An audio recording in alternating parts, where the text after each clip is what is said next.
Nagbi-blink siya. Ito yung main router. Then Xiaomi repeater o extender. Hi guys, welcome back to my channel. Tip using this device. Ituturo ko sa inyo kung paano i-reset at kung paano i-set up. Okay guys, panoorin nyo tong video.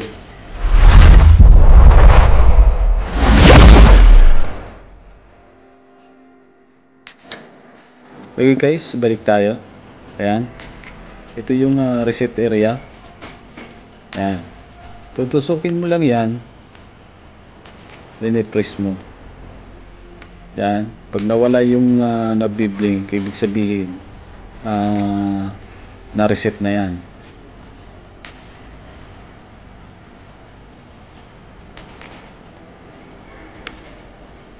Yan.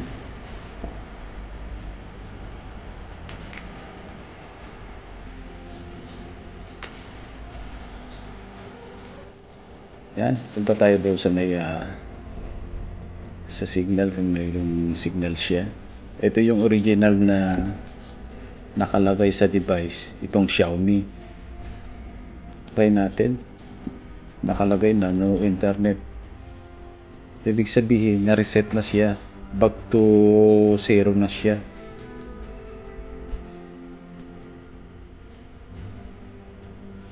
Okay, try natin yung speed test.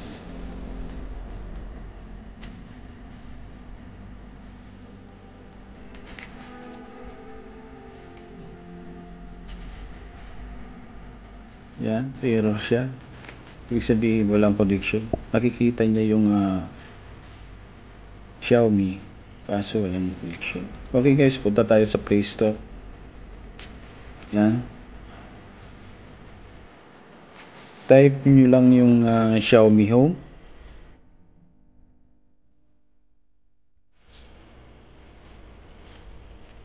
Ay. Sandali lang guys Ayan. Okay, dahil na-install na to guys, i-open ko na lang, no? Okay, sundan nyo lang ako guys. Ay, yung sign na yung sa taas, yung may add device.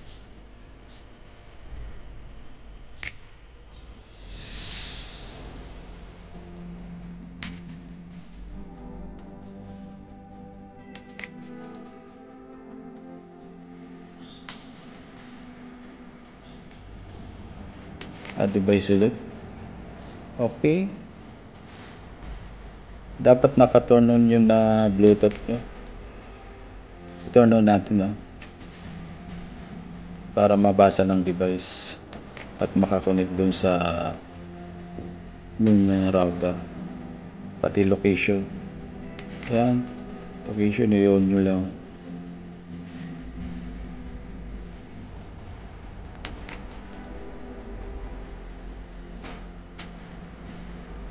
Yan. Scroll down nyo lang. Hanapin natin yung device ng Xiaomi. Baba nyo lang. Yan. Yung router na yan. Yan. Xiaomi router. Add device ulit.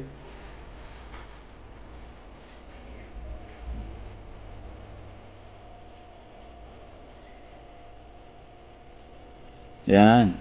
Na-scan na niya. Next nyo lang. Dapat nakakunik kayo sa internet. Okay. Wait nyo lang. Next lang nyo. Connect nyo lang.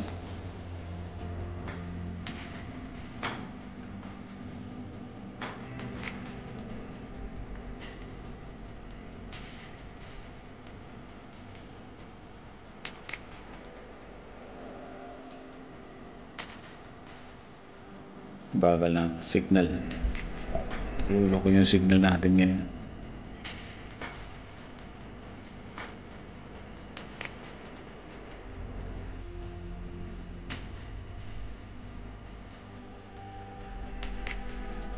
Okay.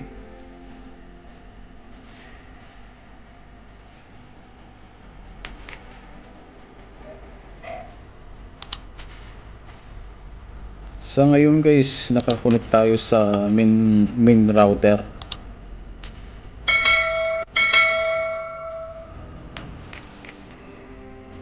Para ma-detect nitong device.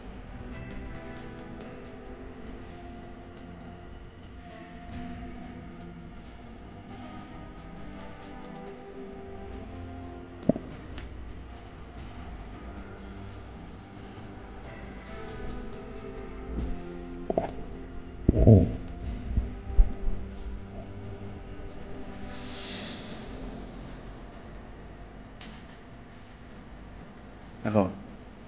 Try nyo lang to. Try again. Pindutin nyo lang tong try again. Tatry ulit natin. Hihina ng signal. Bagal ng internet namin ngayon.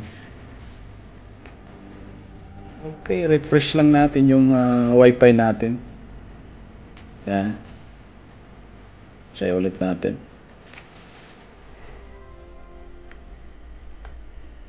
Okay. Yan. Press nyo lang, select nyo lang yung done. Then, yung ROM na yon, nagawa ko na yan dati. Meron na ako yan. Yan, next nyo lang.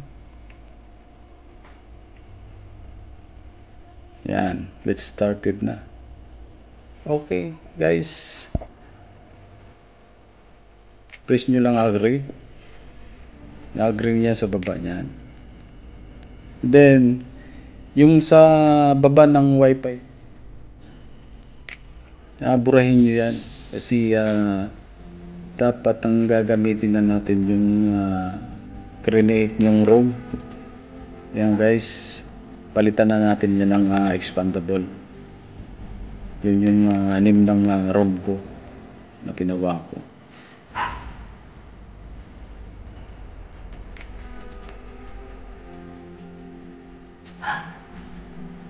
Wait lang guys. Yan. Expandable. Then bahala na kayong gumawa ng password niyo. Create kayo ng password.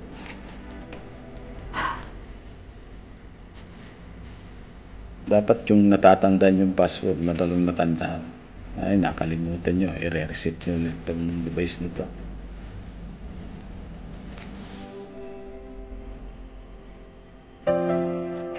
Yan, okay lang nyo. Yan. Attention. Not recognize daw eh. Okay lang. Tine-okay nyo ulit. Wala pa rin, di ba? Alam nyo guys kung bakit hindi makakunik. Kasi ito ng device na ginagamit na ngayon natin, hindi na yung main router. Ang gagawin natin ay punta tayo dito sa palitan natin tong naka-default na wifi. Ilagay natin yung expandable.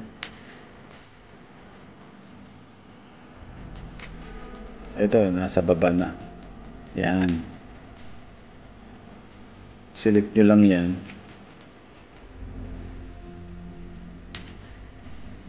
Balik natin. Balik ulit natin guys. Para makita nyo. Para hindi kayo makita. Yan. Kulik natin.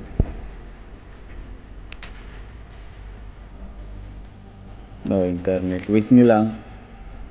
Wait nyo lang yan. Yan. Nakakonect mo guys. Yan.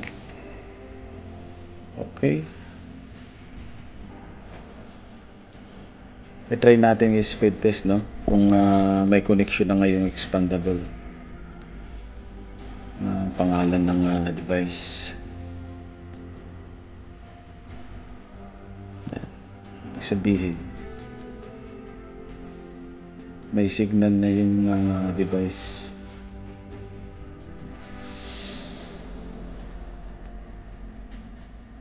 Okay. Yan, mababa ngayon dahil mabagal lang talagang signal namin ngayon. Naglolo itong wifi namin ngayon.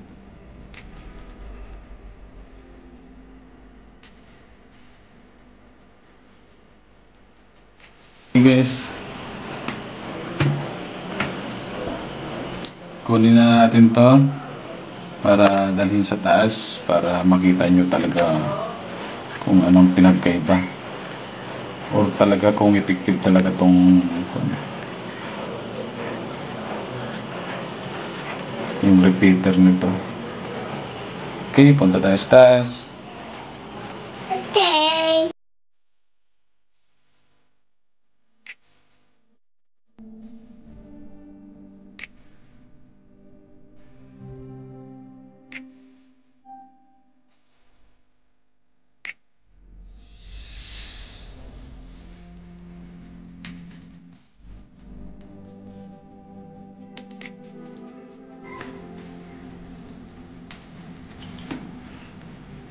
Yan, naka-blue na.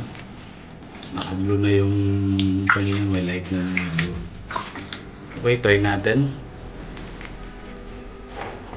Kung effective talaga.